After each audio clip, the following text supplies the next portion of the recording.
Good morning, guys. Actually, we just wake up. Time check, it's around 6:30 in the morning here in Georgia. And then early mi natulog kagabi kaya early din nakamata because actually we did not do much yesterday, no? Kasi free time na mo. Actually, naabot mi din mga 1 o'clock yun in the afternoon. And then na-arrive ta sa hotel mi. Naka-check-in yun mi mga past 2 na. And then after ana, nag-prepare lang mi for a while. And then kumain sa labas. Tapos nag-strolling. Tapos medyo malamig na talaga, no? Hindi nakakayanin pag wala kang saktong attire.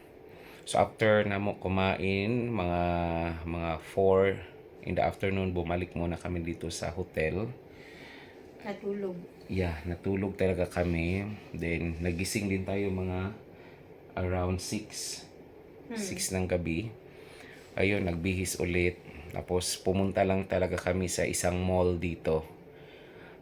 Actually hindi siya mall, para siyang andami. Para siyang mga factory outlet. Ang tawag is, anong tawag nun? Mall. East Point. So ang daming nakahilira doon ng mga establishments.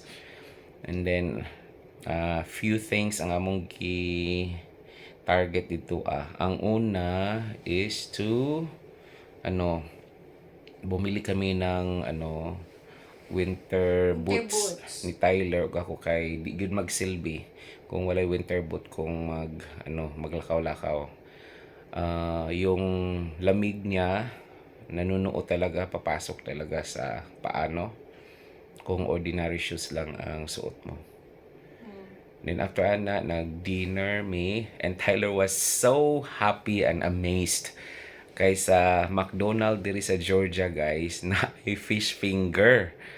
And then wala na siya sa Pilipinas. Yeah, wala na siya sa Qatar. So diri na ay fish fillet, na ay burger na fish, na apoy wrap na fish. Kaya happy si Tyler kagabi. Actually na-amaze siya. Okay, ang mga favorite ang fish burger. Yeah. And then isa sad sa learnings namo diri aside sa parat kaayo ilang mga pagkaon, another thing is anywhere ka mo ngadto sa mga mall, sa grocery, you have to pay yung yung plastic or yung paper bag. Nung bumili kami ng boots, yung paper bag na nilagyan sa shoes, binayaran. Tapos dapat pag mag-grocery ka, you have to bring your own plastic bag. Para sa imo ang mga groceries. Or else you will pay for the plastic bag. And then without sugarcoat, ang area gyud diri sa Tbilisi, diri sa area nga among kung saan mi mura lang siya Pilipinas, lamang lang sila sa Katugnawon, very cold lang gyud. Pero ang aura, ang environment, yun, ma-feel nimo nasa laing country pug ka kay ang mga trees, mga vegetations are nag-dry sila. Plus ang mga tao puti. Ang mga tao puti, mga gwapo. Oo, gwapo-gwapa, taga sa ilong. Oh. Yeah, tapos makahimuot kay ang ilang kalsada along the side na mga vandalism. Na mga vandalism, daghan kaayo sa mga wall, mga karaan, mga basta daghan, murag Pilipinas lang Tapos napay isa, guys, sa maski asa nga mga mall, nga dagko nga mall, ha? I mean, dagko nga mga store, na ay mga street dogs. Yeah. As in, allowed sila magsuroy-suroy sa sulod. So, And dili nila ipagawas pa. And mostly mga people diri apod naga-smoke sila, naga-sigarilyo sila. One of the reasons, because very cold nga. Very So, cold. yeah, one way to, to fight yung coldness is nag-smoke sila. So, munang makakita ka dili, Maski asa na adyo baligya sigarilyo sa mga streets. Yeah.